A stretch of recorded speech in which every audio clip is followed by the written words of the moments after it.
Hi guys, welcome down to Carter's Golf. My name is Andy Carter and welcome to Jumeirah Golf Estates. We're on the Earth course today doing a driver video. Now, quick Q&A before we start, and I'm going to take in part as well. Hands up if you want to hit the ball further. Hands up every time you try and swing faster, the ball goes further offline. Hands up if you don't know how to hit the ball further. I think I know. Right, so today's video is all about hitting the driver further and how to optimize what you're already doing.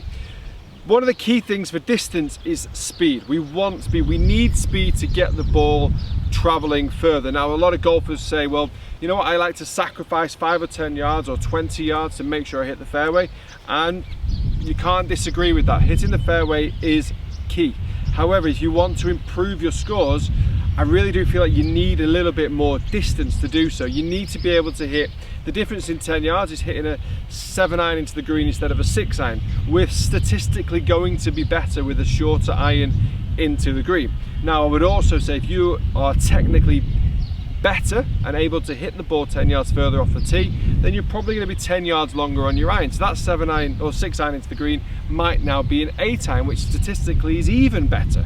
So distance is key, but also accuracy is massively important as well.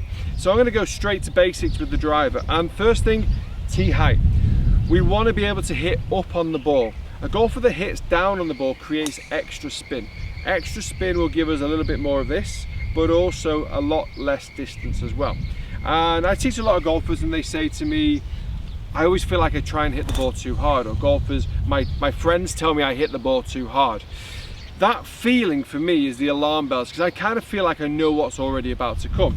I feel like a golfer's already gonna come down towards me and go like that with the arms. They're trying to hit the ball with power, because when we move our arms quick, in the mind it feels really powerful movement. It feels like we are doing a lot with our arms, which is a great feeling because it feels powerful.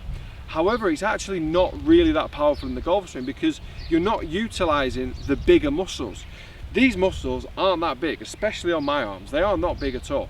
However, using the lower body, using the rotation of the legs, the hips, the torso, the shoulders, and then releasing all that back into the ball is going to provide you with a lot of power. So one of the drills I want you to try and do to start with, we're going to take the setup, so you get into a good squat, so really make sure the posture is good, because we need good posture to be able to rotate. We're going to put the palms to the ground, backside out, good knee flex, bed tilting approximately kind of 40 degrees or so, and just make a rotation. I want you to keep your palms. I'm going to point the palms to the camera, so I'm going to rotate from my shoulders, straight line back relative to my target line, and then I'm going to rotate up. Okay, so from here, I'm in a really powerful position. I can feel the resistance here.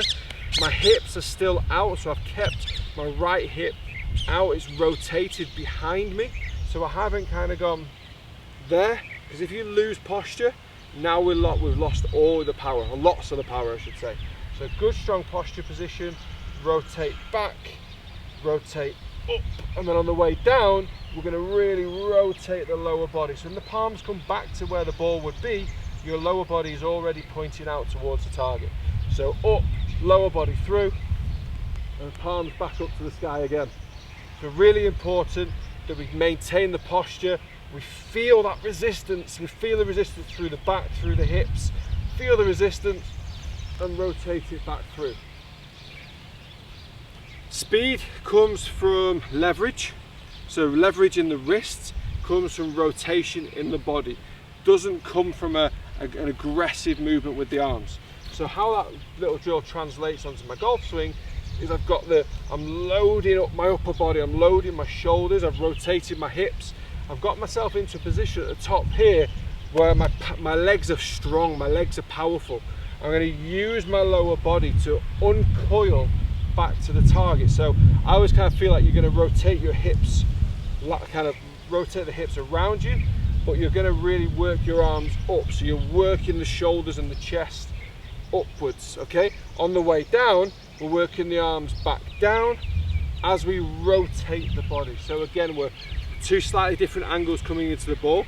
We're not rotating everything because then we come out here. So the arms are working back down, rotating the body. The leverage in the wrist is key. This position, we want to create a wrist hinge.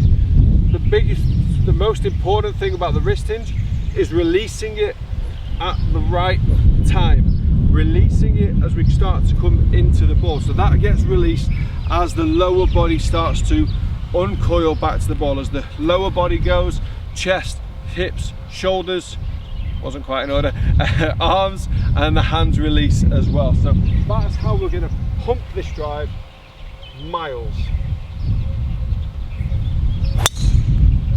Oh, like that. That is long actually. So it is key that you utilize the powerful sides of your body, okay? Utilize the hips, the shoulders, use as much leverage as you can get. Now, golfers that are trying to create more power and less spin, that's your power side of it. How do we create less spin?